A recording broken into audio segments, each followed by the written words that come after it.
Hello, नमस्ते. मी doctor Monika, physiotherapist आणि कायरोप्रॅक्टर.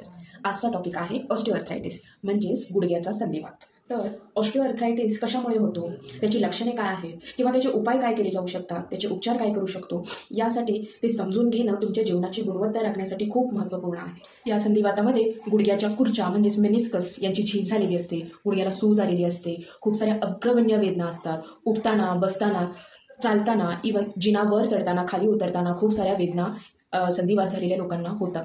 तर याच्यामुळे तुमच्या दैनंदिन जीवनावरती खूप मोठा परिणाम होतो.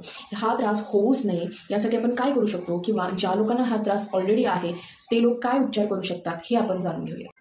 ऑस्टिओआर्थरायटिसचे मेनली 4 टप्पे. पहिला टप्पा असतो संशयास्पद, म्हणजे त्यांना ऑस्टिओआर्थरायटिस होण्याचे चान्सेस असतात. दुसरा असतो किमान, तिसरा असतो मध्यम आणि चौथा असतो गंभीर. ऑस्टिओआर्थरायटिसची मेन लक्षणे काय आहेत?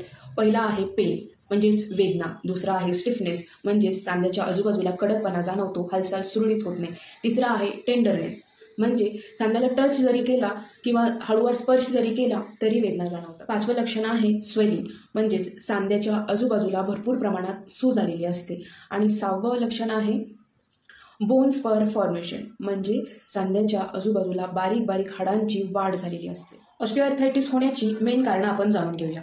पहिलं कारण आहे वय. जसं आपलं वय वाढत जातं तसं सांध्यामधील कार्टिलेजची झीज ही होत जाते. दुसरं कारण आहे लठ्ठपणा. लठ्ठपणामुळे आपल्या सांध्यांवरती आपल्या पूर्ण शरीराचा अवाजवी ताण येऊन सांध्यांमधील ज्या काही खुर्च्या आहेत त्यांची झीज लवकर होते. तिसरं कारण आहे सांधे दुखापत म्हणजे आपल्या सांध्याला एखादी दुखापत झाली असेल, लिगामेंट इंजुरी झाली असेल किंवा खुर्च्यांना इंजुरी झाली असेल तर त्या लोकांचा सांधा लवकर झिजण्याचे चान्सेस आहेत. चौथं कारण आहे अनुवांशिकता. काही लोकांमध्ये अनुवांशिकतेपणामुळे सांध्यांची झीज ही होऊ शकते. 5वं कारण आहे जन्मजात व्यंगत्व म्हणजे काही लोकांना जन्मजातच त्या ठराविक सांधेची वाढ किंवा विकासात्मक रचना आहे ती प्रॉपर होत न झाल्यामुळे या लोकांना सांधे झिजण्याचे चान्सेस असू शकतात. 6वं कारण आहे अतिवापर.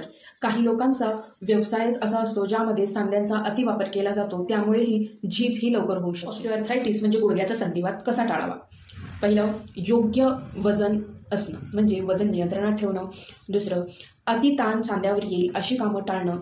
तिसरं, रक्तातील साखरेचे प्रमाण नियंत्रणात ठेवणं. चौथं, ज्या व्यवसायामध्ये तुम्हाला तासनतास बसावं लागतं किंवा तासनतास उभा राहावं लागतं याच्यामध्ये बदल करणं. चालणे, पोहणे किंवा सायकल चालवणे यासारखे सांध्यावर कमी परिणाम करणारे व्यायाम करणे. आणि लास्ट म्हणजे पोषक तत्वांनी परिपूर्ण असा समृद्ध आहार घेणे. या प्रतिबंधात्मक उपचारांचा अवलंब करून आणि त्यांच्या जीवनशैलीत बदल करून व्यक्ती संभाव्यता होणाऱ्या ऑस्टिओआर्थरायटिसचा किंवा संधिवाताचा धोका कमी करू शकतात आणि त्यांची प्रगती किंवा ज्या गतीने आपल्याला जो संधिवात होणार आहे त्याची प्रगती कमी करू शकतात. याच्यामुळे नक्कीच तुमची क्वालिटी ऑफ लाईफ इम्प्रूव्ह होऊ शकते. पुढच्या भागात आपण पाहणार आहोत ऑस्टिओआर्थरायटिससाठी फिजिओथेरपी किती महत्त्वाची आहे आणि फिजिओथेरपी काय रोल प्ले करते ऑस्टिओआर्थरायटिस कमी करण्यासाठी किंवा ऑस्टिओआर्थरायटिसचा धोका टाळण्यासाठी. थँक्यू.